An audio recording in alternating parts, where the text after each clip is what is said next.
souvent les gens viennent nous voir, les kinésiologues, parce qu'elles ont des petits bobos bénins. Et c'est comme si on ouvrait une porte et le petit bobo bénin n'est que la face apparente de l'iceberg. Et comme disait Jean-Claude, c'est parce que cette personne-là, en ayant vu un film, le film lui a fait résonner une émotion qui était présente. Et c'est ça qui s'est réouvert. Et c'est vrai que c'est assez incroyable. Si vous n'avez jamais fait de séance de kinésiologie, bah écoutez, vous avez peut-être un petit bobo bénin à éradiquer, à soulager pour maximiser vos performances, pour vous sentir mieux. Il n'y a pas de raison de s'en priver, bien au contraire. Ce qui compte, un petit ou un gros, parfois c'est du lourd. Quelquefois, ça ne relève absolument pas de la médecine et c'est aussi mal vécu qu'une maladie grave. Oui, parce que ça perturbe.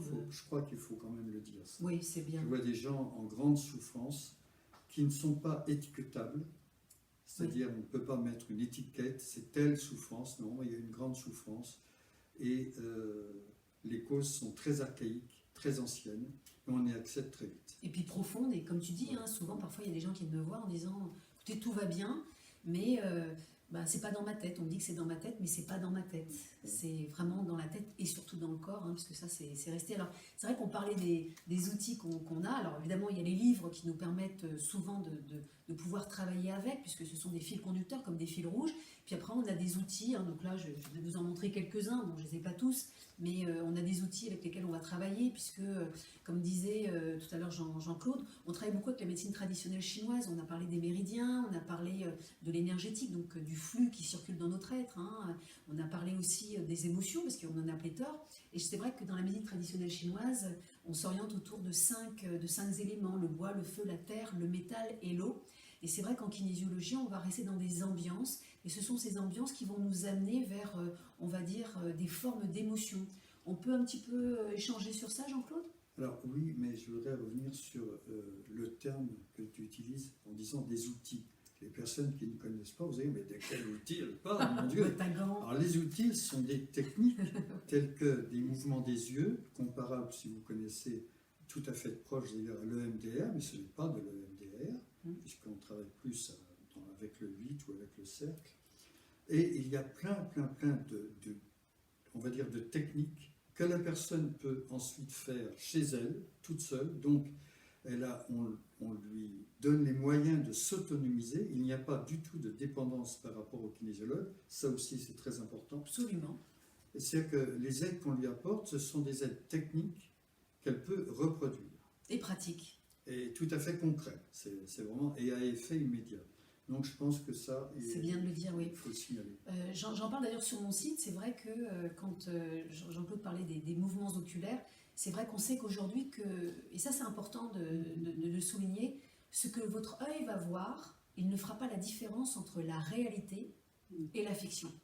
Vous avez bien entendu. Ça veut dire que quand vous voyez des choses, des crimes à longueur de journée à la télé, des scènes dramatiques, votre corps, il ne fait pas la différence entre ça s'est passé pour vous. Donc le stress va être au maximum à son paroxysme dans votre corps. Ça, vous n'allez peut-être pas vous en rendre compte tout de suite, mais c'est ce qui se passe. C'est pour ça que c'est très très important. Vous savez, on parle de la nourriture, de ce que l'on met dans sa bouche, de ce qu'on met dans son corps, mais aussi la nourriture émotionnelle, de ce que vous voyez. Si tous les jours vous écoutez des choses qui sont négativement chargées, vous avez une pollution émotionnelle, vous avez une pollution de ressources qui vont baisser, puisque forcément, vous allez voir des choses qui vont vous impacter, et après, ça fait résonner des choses. Donc, on se retrouve parfois dans un cercle, oui, c'est le cirque, c'est le cas de le dire, lapsus révélateur, et ça crée tout un ébranlement de la personne, et c'est pour ça que c'est important de travailler sur la façon archaïque dont parlait Jean-Claude, c'est-à-dire des choses vraiment très très profondes, et c'est comme ça qu'on travaille en kinésio. Je reviens sur les yeux parce que ça c'est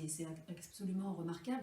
C'est vrai que quand on va faire des mouvements comme ça avec les yeux, moi j'ai beaucoup de clients, voilà, en fait on regarde, on bouge pas la tête, on va regarder les doigts, et en fait on va faire des oscillations avec les yeux, et en fait on va toucher des aires du cerveau. On a des parties dans notre cerveau qui sont très intéressantes. Ça c'est la partie des neurosciences. C'est pour ça que la kinésiologie est assez vaste et assez de pointe avec les outils modernes qu'on a. Hein. On part du corps, on parle des méridiens. Hein. Donc là, c'est la médecine traditionnelle chinoise qui a quand même 5000 ans, hein, avec l'acupuncture.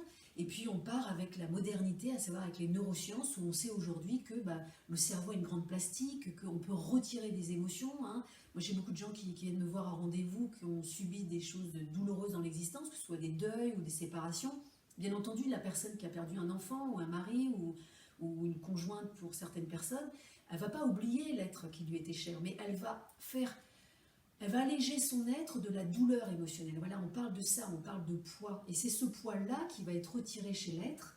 Et la personne va pouvoir enfin vivre en ayant le souvenir de la personne, de pouvoir en parler, mais sans en pleurer, sans avoir cette émotion et sans avoir cette douleur dans la vie.